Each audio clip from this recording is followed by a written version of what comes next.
The alarm bells rang through the great halls of Nexus Prime for the first time in 50 years. Council Speaker Morthak rushed through the corridors, his 8 tentacles moving faster than anyone had seen before.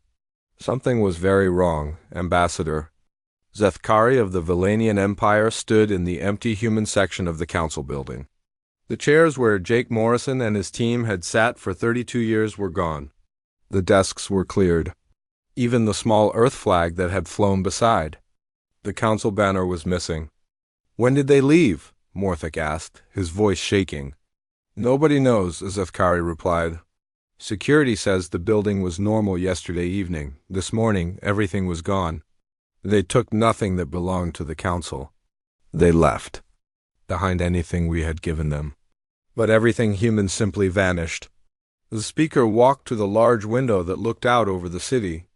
The human embassy building stood empty. Its windows were dark. The flagpole was bare. Even the small garden that Lisa Parker had planted was cleared away, leaving only bare soil. "Have you tried to contact them?" Morthak asked. "We sent messages. To every human world we know, no response. Their communication networks are not answering our calls. It is like they have cut all ties with us completely." Elder Krytos of the Ethereal Communion floated into the room. His ancient mind could sense emotions across great distances. What he felt from human space made him shiver. "They are not angry," he said quietly. "I sense no rage. No desire for revenge. There is something much worse." "What do you mean?" Zethkari asked. "Disappointment. Deep, complete disappointment. Like parents who have given up on a child who will never learn." Reports came in from across the galaxy throughout the day. Human trade ships had stopped making deliveries. Human colonies were not responding to communication attempts. The great human fleet that had protected the outer worlds for decades was nowhere to be found. Captain Veltar of the Galactic Survey Corps reported that human settlements were powering down their long-range transmitters.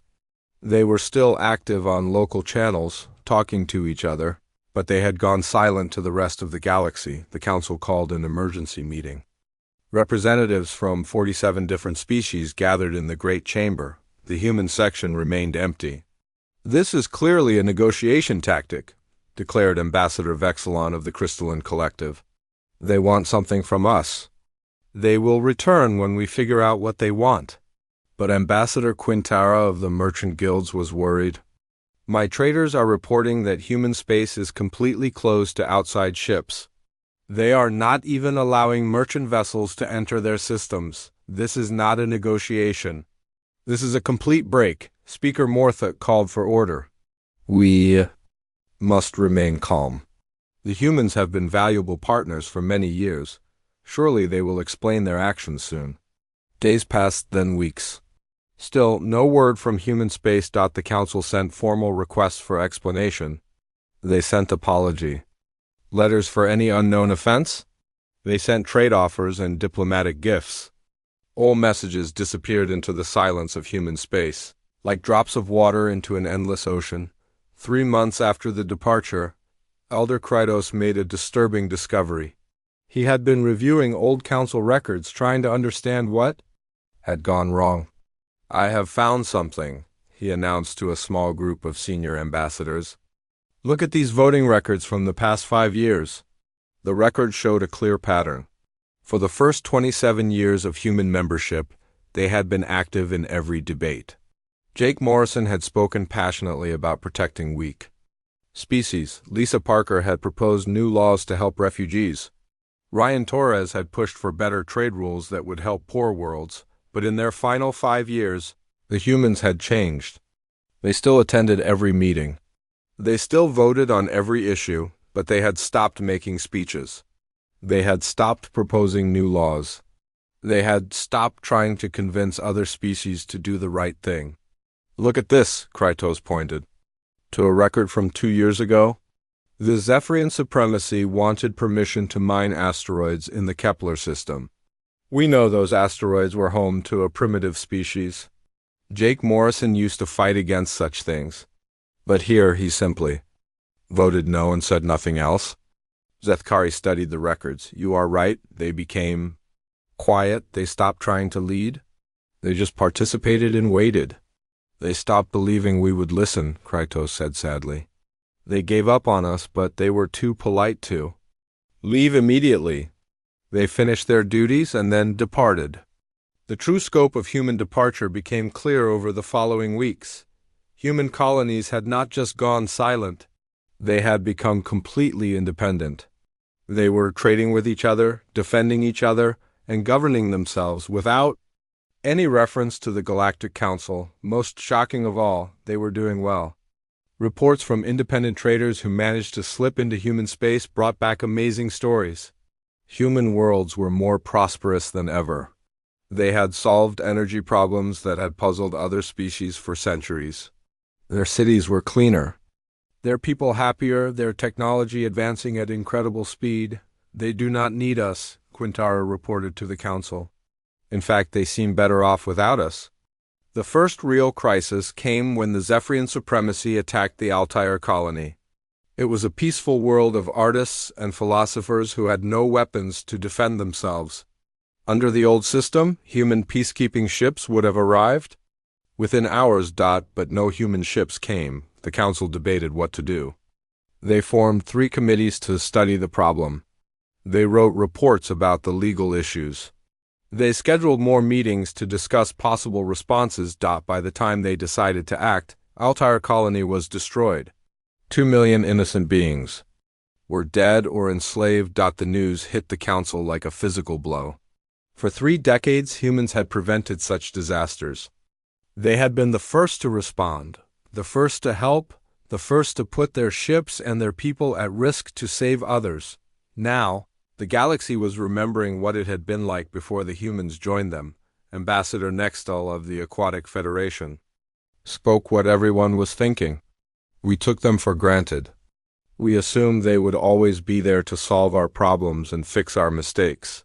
We never realized how much we depended on them until they were gone. Speaker Morthek tried to maintain order, but many species were beginning to panic. Without human protection, the galaxy suddenly seemed much more dangerous. Without human trade networks, many economies were starting to fail. Without human innovation, technological progress was slowing down. We must find a way to bring them back, Morthek declared. The humans are reasonable people. Surely we can work out whatever problem caused them to leave. But Elder Krytos shook his head. You still do not understand. They did not leave because of one problem.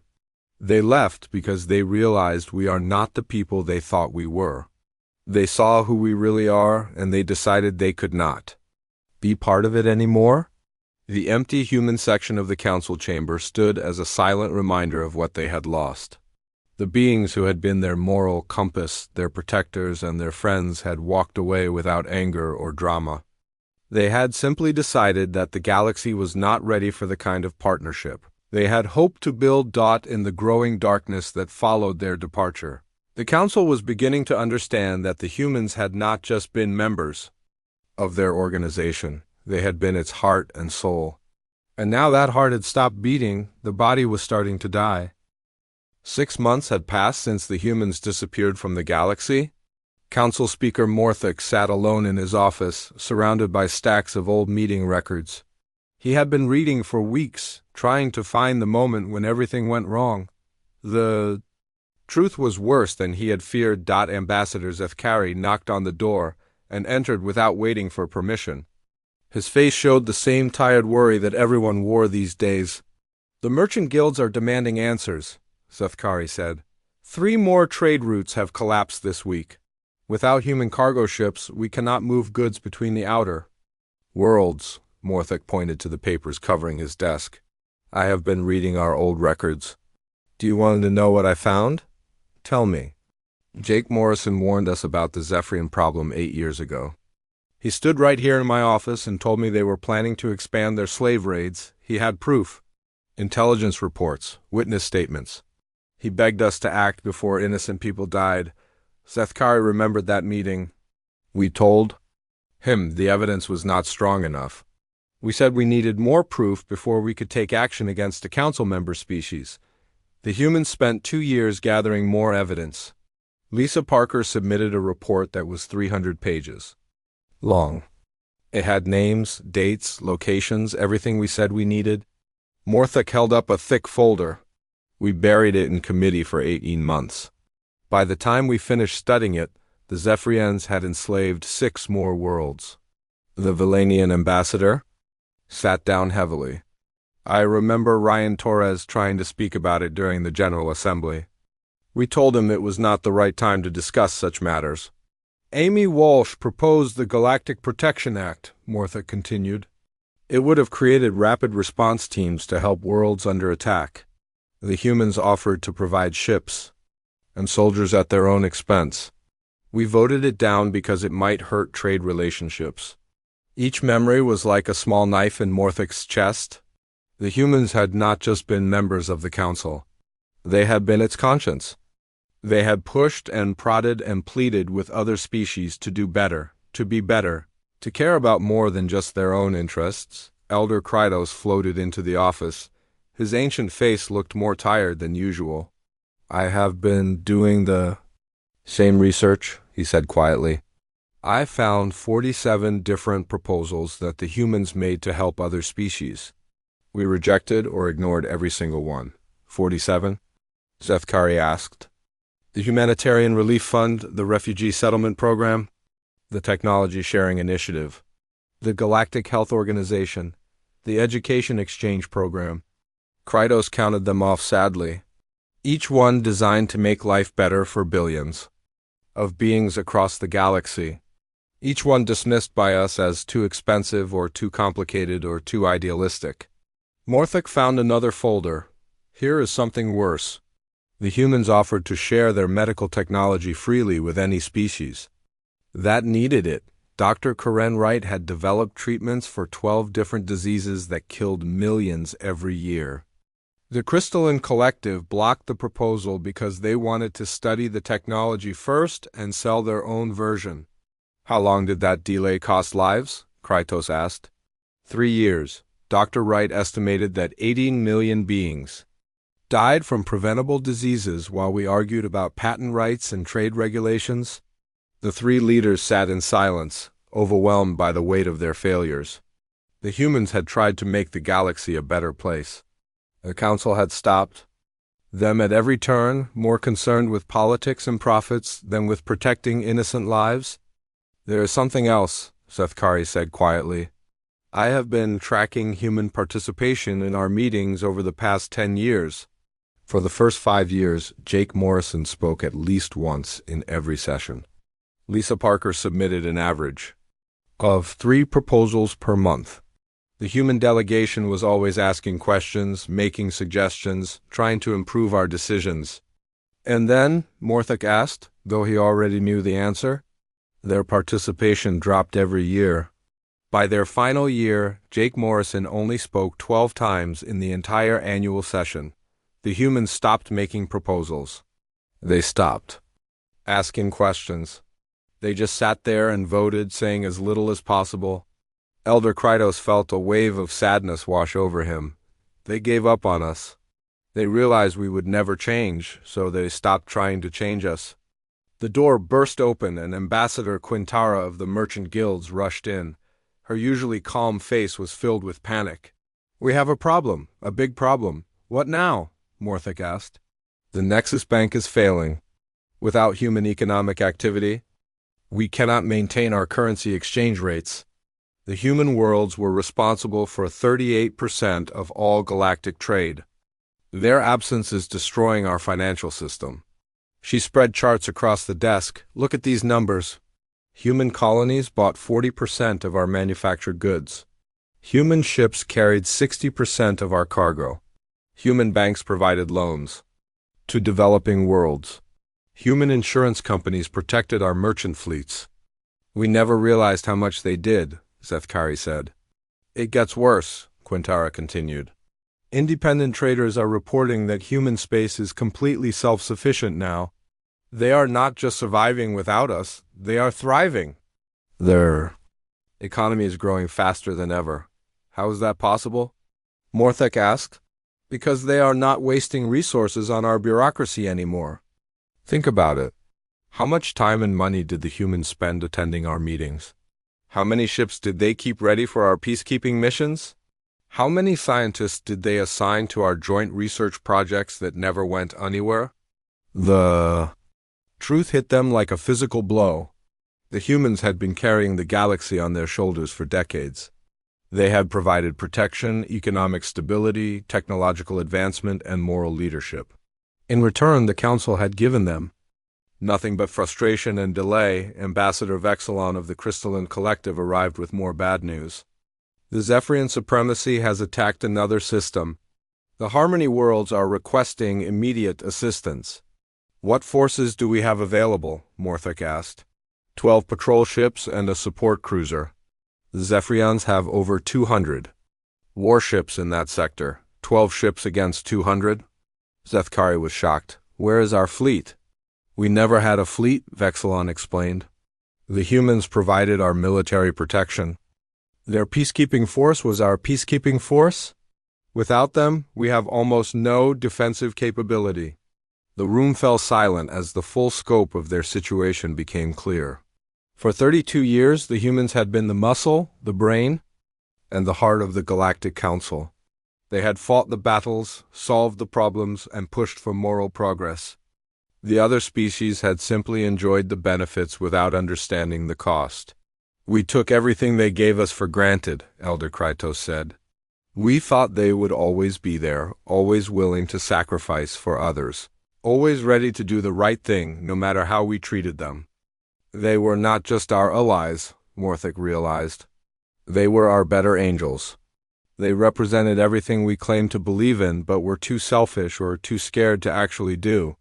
Reports continued to arrive throughout the day. The Aquatic Federation was considering withdrawal from the Council.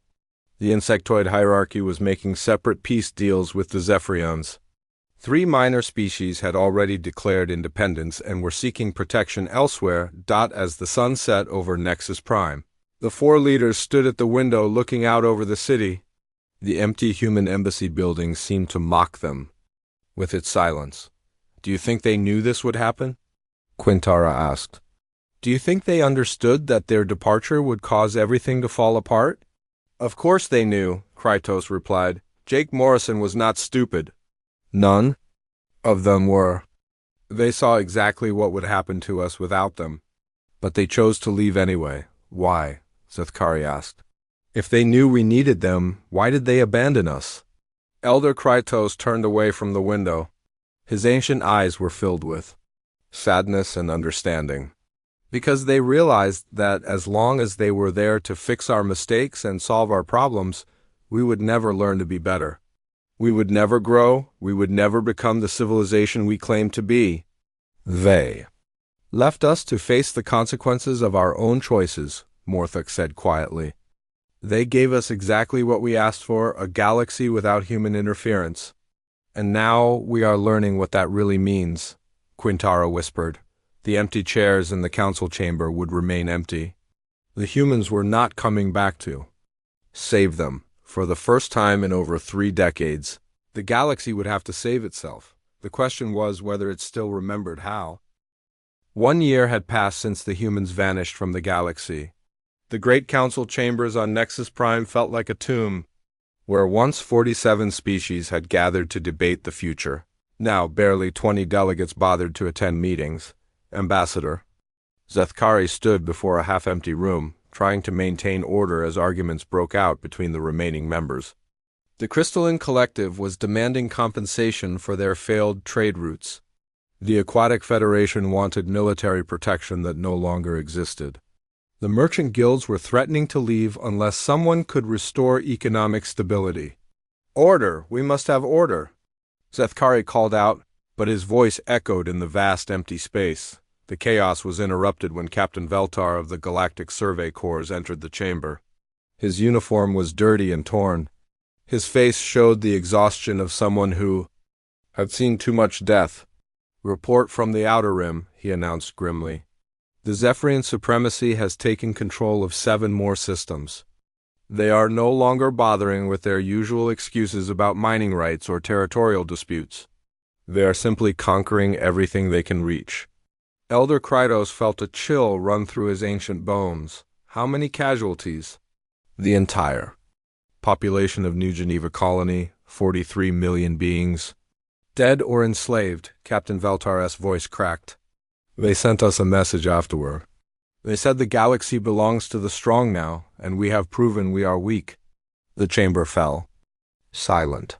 43 million lives lost because the Council could not protect them.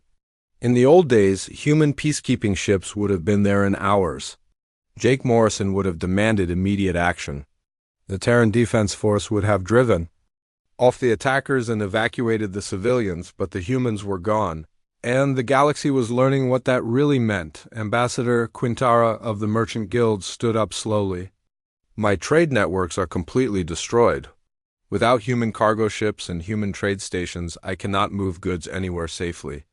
My people are starving on 12 different worlds because we cannot get food shipments through Zephyrian raiders. The insectoid hierarchy has made a separate peace treaty with the Zephyrians, reported Ambassador Nextel of the Aquatic Federation. They are allowing Zephyrian ships to pass through their space in exchange for protection. 3 more species are considering similar deals. Council Speaker Morthak tried to project confidence he did not feel. We must stay united.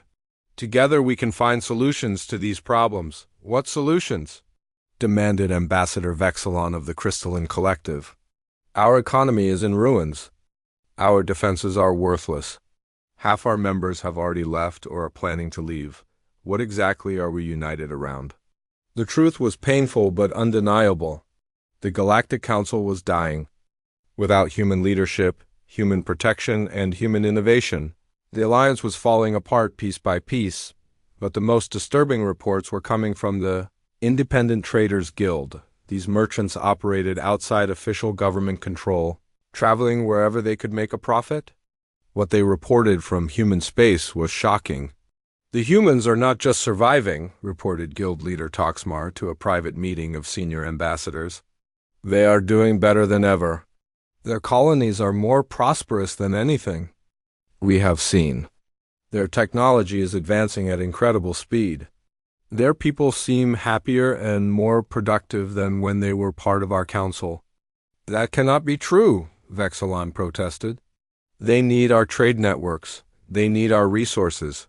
They need our cooperation. No, Toxmar said firmly, we needed theirs. The humans have built their own trade networks that work better than ours. Ever did. They have developed new technologies that make our equipment look primitive. They have created a society that actually takes care of its people instead of just talking about it. He spread out photographs and data reports on the table. Look at these images from the human colony on Kepler 438b 2 years ago. It was a struggling settlement with barely enough power to run their basic systems. Now it is a thriving city with clean energy, advanced manufacturing, and parks full of children playing safely. The ambassadors studied the images in stunned silence. The human settlements looked like paradise compared to the struggling, fear-filled worlds they were trying to govern. How is this possible? Elder Krytos asked. Because they are not wasting their resources on our bureaucracy anymore, Toxmar explained. Think about how much time and money the humans spent attending our meetings, preparing our reports, following our regulations. Think about how many human ships were tied up in our peacekeeping missions that achieved nothing. Think about how many human scientists were assigned to our joint research projects that never produced results. They were being held back by us, Morthak realized. Exactly, and now they are free to do what they do best. Solve problems, help people, and build better lives for everyone. The worst news came when Toxmar showed them a map of the galaxy. Red areas showed Zephyrian conquest zones. Yellow areas showed worlds under threat. Green areas showed stable, safe regions. Almost all the green was in human space. Former council worlds are applying for human protection, Toxmar continued. The humans are not conquering anyone. They are being invited. The colony on Ros 128 formally requested to join the Human Alliance last month. The mining worlds in the Tau Ceti system want human governance because they know humans will protect their workers' rights. How many worlds have requested human protection? Zethkari asked. 47 so far. The humans are being very careful about who they accept. They interview each world's leaders. They require proof that the local government respects individual rights and follows fair laws. They are not just taking anyone. Elder Krytos felt a deep sadness settle over him. They are building the kind of alliance we always claimed to be, but never actually were. The breaking point came 3 days later. The Zephyrian supremacy launched. A massive attack on the Valanian homeworld. 200 warships descended on the planet like locusts, destroying orbital defenses and beginning bombardment of the major cities. The Council received the distress call and went through their usual procedures. They called an emergency meeting. They formed a crisis committee. They debated the legal implications of intervention. They scheduled follow-up meetings to discuss possible responses. While they talked, millions of Valanians died. Ambassador Zethkari stood in the burning remains of his people's capital city 3 days later, speaking into a communication device with tears streaming down his face. "This is Ambassador Zethkari of the Valanian Empire," he said. "I am making a formal request for assistance to any human vessels in range. My people are dying, our cities are burning. We have no one else to turn to." The response came faster than he had dared to hope. "This is Admiral Kate Sullivan of the Terran Defense Force. We are inbound to your location with a full battle group. Hold on, help is coming." The human fleet arrived 6 hours later. 38 warships emerged from hyperspace and immediately engaged the Zephyrian forces. The battle was swift and decisive. Human weapons technology had advanced dramatically in their year of isolation. The Zephyrian ships found themselves outgunned and outmaneuvered, but the humans did not just drive off the attackers. They stayed to help with rescue operations. Human medical ships treated Valanian wounded. Human cargo vessels brought food and supplies. Human engineers helped repair critical infrastructure. Admiral Sullivan met personally with Zethkari in the ruins of the Capitol building. "Why?" the Valanian ambassador asked. "Why did you help us after how we treated you?" The human admiral was quiet for a moment. "Because it was the right thing to do. Because innocent people were dying. Because someone had to help, and we were able to help. We never gave you anything but frustration and delay when you were part of our council." "That does not matter now," Admiral Sullivan said. "What matters is that your people are safe." She handed him a small device. "This is a direct communication link to human space. If you ever need help again, use it. We will come. What do you want in return?" "Nothing. We want nothing in return except for you to treat your own people fairly and to help others when you can." As the human fleet prepared to leave, Admiral Sullivan made one final statement that was broadcast across the galaxy. "The humans do not seek to replace the Galactic Council or to conquer other worlds. We simply want to live in peace and to help those who need help. Any world that shares these values is welcome to contact us. Any world that needs protection from those who would harm the innocent can call on us. We will not abandon our friends, even if they once abandoned us." The message was heard on every world in the galaxy. Within hours, 12 more systems had requested human protection. The Terran Democratic Union was growing not through conquest, but through invitation. The Galactic Council had lost more than just a member species. They had lost their future. The humans were showing the galaxy what good governance looked like. And the comparison was devastating. In the empty council chambers on Nexus Prime, the remaining delegates finally understood what they had thrown away. They had not just lost allies or trading partners. They had lost their chance to be part of something better than themselves. 2 years after the humans left, the galaxy looked nothing like it had before. Council Speaker Morthic stood alone in the great assembly hall, looking at rows and rows of empty seats. Only 8 species still sent representatives to the meetings. The mighty Galactic Council that had once governed 47 different civilizations was now just a shadow of its former self. The morning report lay on his desk like a death sentence. The Crystalline Collective had formally withdrawn from the Council 3 days ago. Their crystal-based technology could not work with the quantum systems that humans had designed, and without human technicians to maintain the connections, their entire industrial network had collapsed. Ambassador Quintera of the Merchant Guilds knocked on the door and entered without her usual cheerful energy. Her people were facing complete economic disaster. The trade routes are finished, she announced. We cannot compete with the human networks. Their cargo ships are faster, safer, and cheaper than anything we can offer. Our customers are switching to human traders as fast as they can make contact. How many guild members have we lost this month? Morthek asked, though he dreaded the answer. 73. They are not just quitting the guild, they are moving their entire operations to human space. The humans welcome honest traders and give them protection from pirates. We cannot offer either of those things anymore. Through the window, Morthak could see the once busy spaceport of Nexus Prime. Only a few ships remained where hundreds used to dock every day. The humans had taken their business elsewhere, and most of the galaxy was following them. Elder Krytos floated into the room with news that was even worse. The ethereal communion is under attack. The Zephyrian supremacy has invaded our meditation. Worlds, our people are pacifists. We have no weapons, no soldiers, no way to defend ourselves. What does the Council Military Command recommend? Morthek asked. We have no military command, Krytos replied bitterly. Our entire defense force was made up of human ships with human crews. Without them, we have 12 patrol boats and a communications satellite. The irony was crushing. For 30 years, the Council had enjoyed the protection of the most powerful military force in the galaxy. They had never bothered to build their own defenses because the humans were always there to handle any crisis. Now they were helpless against even small raiders. The insectoid hierarchy has signed a non-aggression pact with the Zephyrians, Quintara reported. They are giving the raiders free passage through their territory in exchange for being left alone. The Aquatic Federation is considering the same deal. So we abandon our principles to buy temporary safety? Morthek asked. What principles? Krytos asked sadly. We never really had principles. We had humans who believed in principles and were willing to fight for them. Without the humans, we are just scared beings trying to survive. The communication system chimed with an incoming message. The holographic image of Captain Veltar appeared in the center of the room.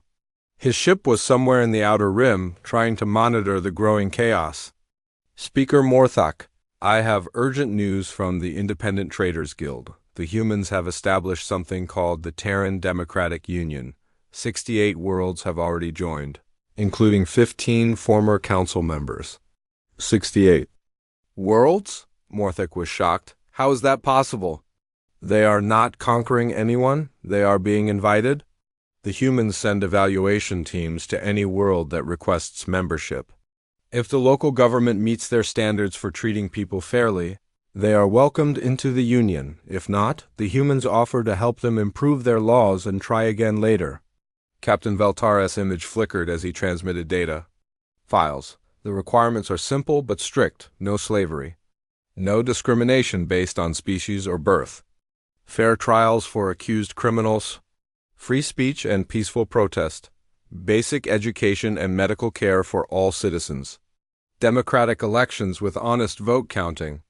Those are the same values Jake Morrison used to talk about in our council meetings, Elder Krytos remembered. We always said they were too idealistic to work in practice. Apparently they work very well, Captain Veltar continued. The worlds in the Terran Democratic Union are more prosperous and peaceful than anything in council space. Their crime rates are lower, their economies are stronger. Their people report higher levels of happiness and satisfaction. The report continued with details that made the council's failures even more obvious. The humans had created rapid response teams that could reach any member world within 12 hours. They had established trade networks that treated all members fairly regardless of size or military power. They had built research centers where the best minds from dozens of species worked together to solve common problems.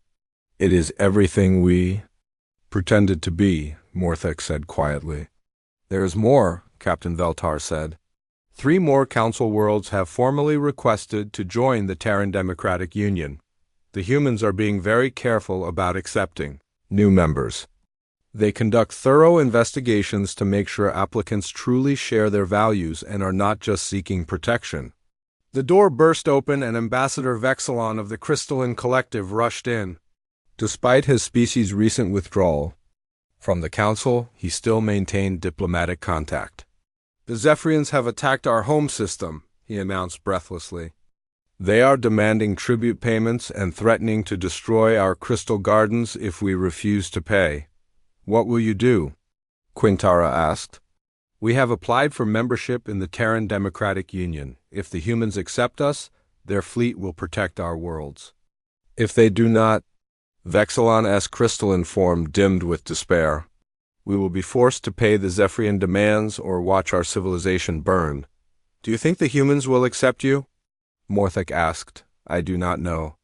We have not always treated other species fairly in the past.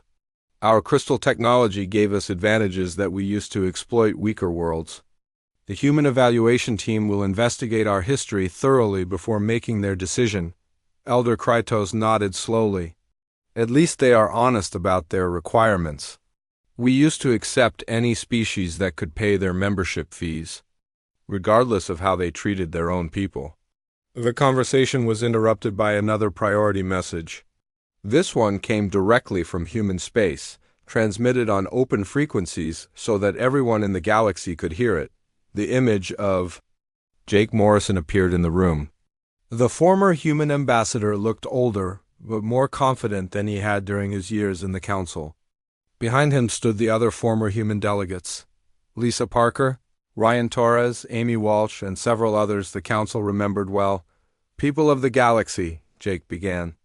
2 years ago, humanity withdrew from the Galactic Council because we could no longer support an organization that prevented us from helping those in need.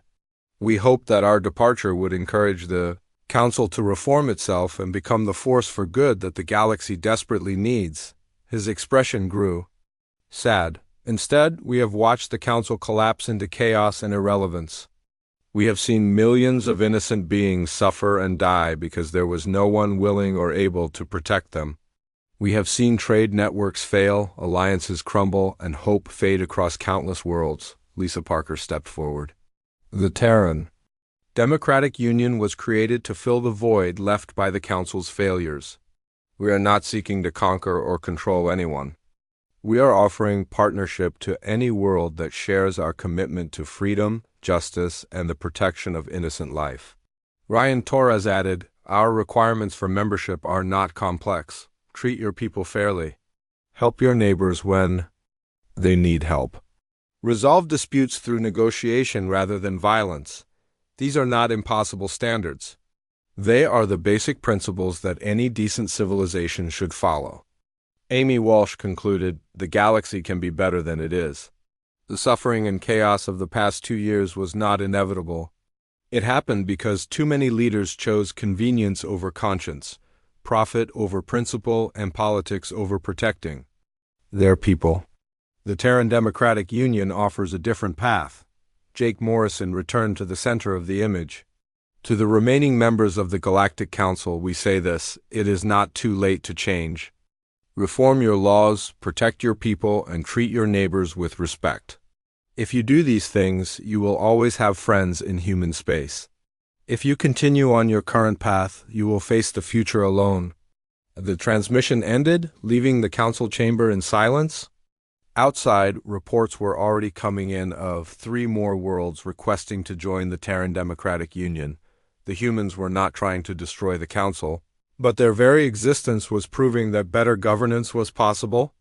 "They are giving us a choice," Elder Krytos said finally. "Learn to be better or become irrelevant." "The choice should be obvious," Quintara replied. "But I fear we have forgotten how to be anything other than what we are." Morthek looked around the empty chamber one more time. The humans had built something beautiful from the ashes of their disappointment. The question was whether the Council had the wisdom and courage to do the same, or whether they would continue their slow slide into obsolescence. The galaxy was moving on without them, and time was running out to catch up.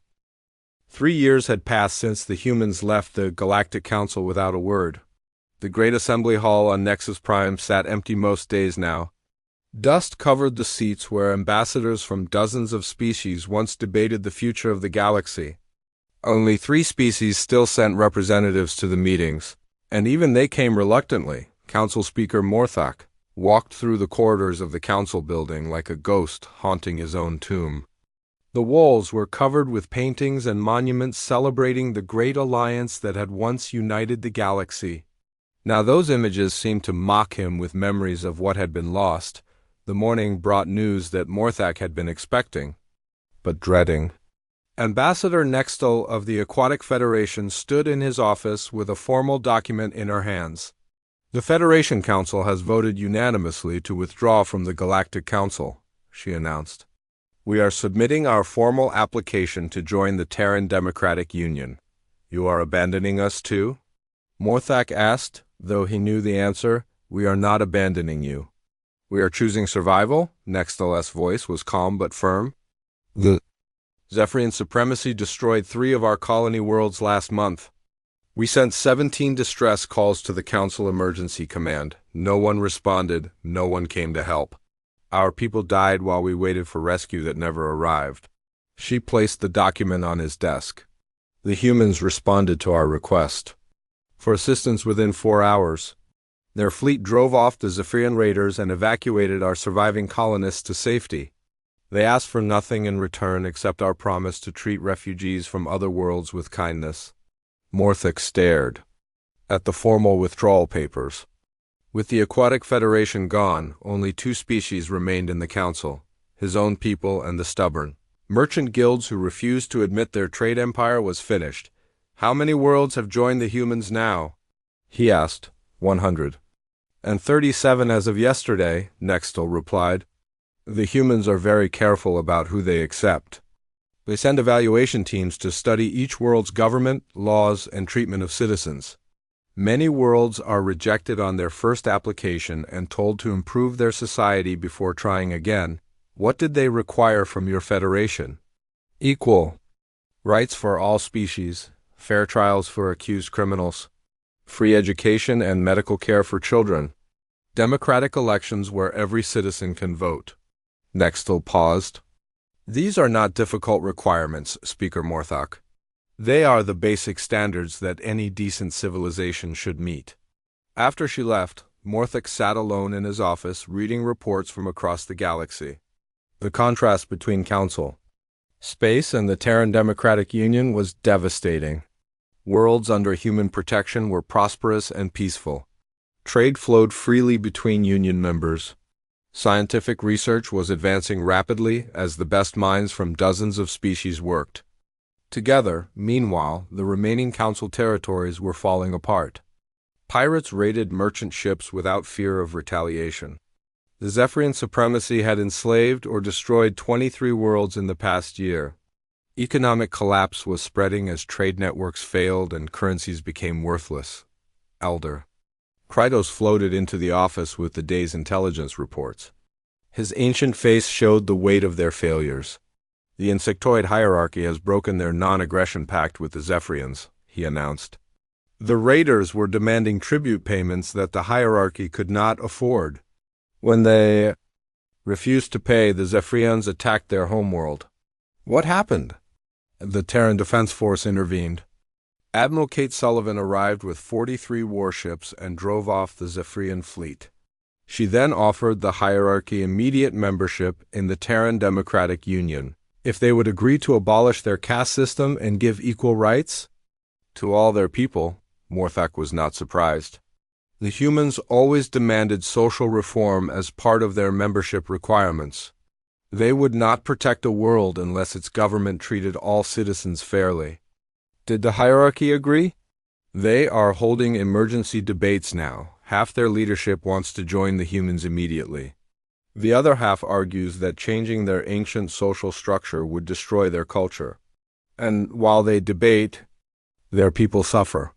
Yes, the humans are providing humanitarian aid and medical assistance. but they will not offer permanent protection until the hierarchy proves they share Union values. The communication system chimed with an incoming priority. Message. A holographic image of Ambassador Zethkari appeared in the room. The Valanian diplomat was calling from his new office in the Terran Democratic Union capital. Speaker Morthak, I am calling to make a final offer on behalf of the Union leadership, Zethkari said. Jake Morrison has authorized me to invite the remaining Council worlds to apply for Union membership. The evaluation process would be thorough but fair. What would be required of us? Morthak asked. The same requirements given to all applicants. End discrimination against minority species in your territories. Establish fair courts with honest judges. Provide basic education and health care to all citizens. Hold democratic elections where every adult can vote freely. Elder Krytos leaned forward. And if we make these changes, the humans would protect our worlds? Yes, Union membership includes full military protection, access to our trade networks, and participation in our research programs. Your people would be safer and more prosperous than they have been in decades. Mortha considered the offer. Everything the humans required was reasonable. These were the same values the Council had claimed to support for 50 years. But actually implementing these changes would mean admitting that their entire system of government had been wrong. I will need time to discuss this with our remaining members, Morthak said. Of course, but do not take too long. The galaxy is moving forward with or without the Council. Every day you delay costs innocent lives. After Zethkari's image faded, Morthak and Elder Krytos sat in silence. Through the window they could see transport ships landing at the spaceport. Refugees from across Council space were fleeing to worlds under human protection. We could join them, Krytos said quietly. We could admit our mistakes and start over as part of something better, and abandon everything we built here? What have we built? Krytos asked. A government that cannot protect its people? An alliance that exists only on paper? A legacy of failure and broken promises? The truth was painful but undeniable. The Galactic Council was already dead. It had died the day the humans walked away. Without a word.